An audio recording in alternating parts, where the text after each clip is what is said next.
Okay, how many of you ever, what's that again? Okay, how many of you have ever gone to Awanas before?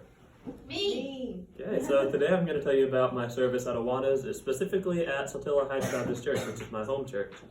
And by submitting this, I acknowledge that all the work is mine, and this is important to you because if you ever have kids and you want to get a jump start on them memorizing scripture or learning more about God, go to Awanas. I can speak on this because I have volunteered here many times before, and I've been going there since I was a kid, so 17 years I have been with this organization. And today I will tell you about Awanas specifically, 2 communication concepts, and based on my experience, how I will use these concepts and principles to improve my communication. So first, I will tell you about the place I completed my service about in the organization. And this is important to you because you need to know what the organization is about in case you ever consider, using it or anything. And, it just explains everything. And the mission statement of Awanas is, according to awanas.org, is our goal is to reach boys and girls with the gospel of Christ, to train them to serve Him. And what I did was I worked with kids from age 5 to 12, which is kindergarten to 7th grade, because 7th grade you move up to the youth class, so it's not with Awanas anymore. And then adults of all ages that were helping. And what I did was I started off in the classroom with all the kids, and I just helped them memorize their verses, and they told their verses and all that. And that goes with their mission because it enables them to have stuff to use. And then after that, we went and they had game time, and I helped keep score with one of the adults. And fun fact about that, one of the teams was losing real bad, so we might have adjusted the scores a little bit to make the other team not lose by so much, because it was 2,000 to 500. Devastate some kids.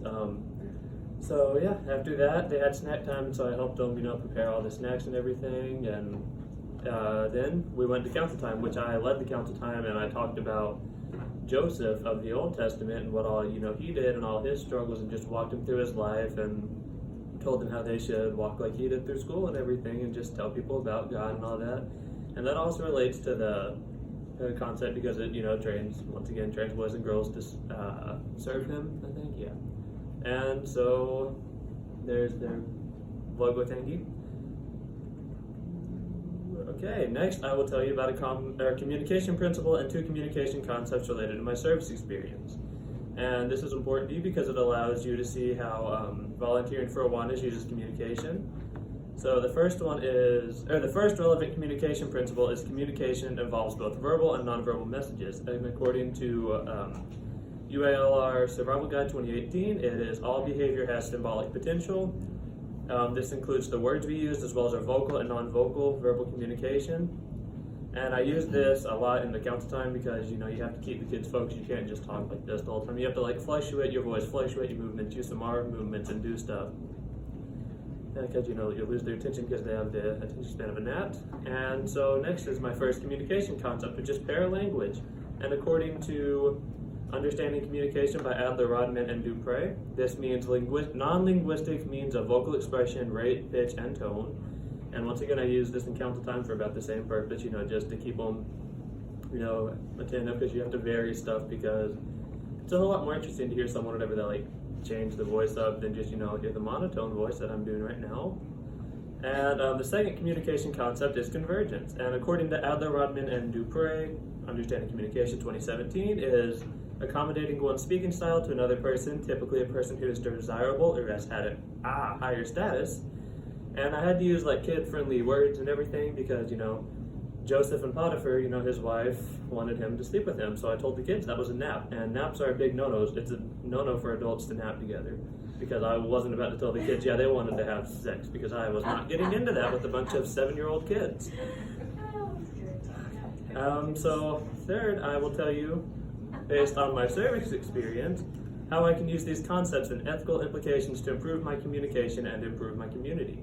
One communication concept I could use to improve my communication would be synchronous communication, which according to Adler, Rodman, and Dupre, Understanding Communications 2017, communication that occurs in real time. This is important and I need to improve it because kids ask a bunch of random questions. I think one of the questions I got asked was why his coat was so many colors, and I don't know.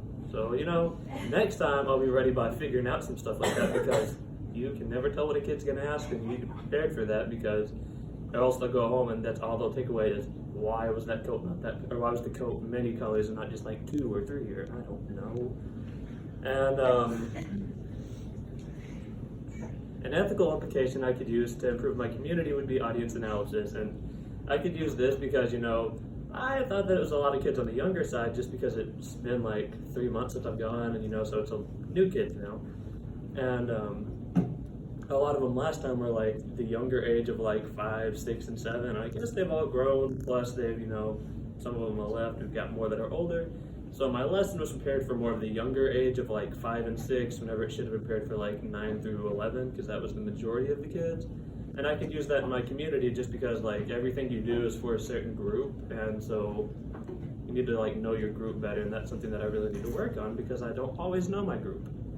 Okay, so today I have told you about my service at Satilla Heights Baptist Church and Awanas, and I specifically told you 2 communication concepts and how, based on my experience, how I'll use these concepts and principles to improve my communication.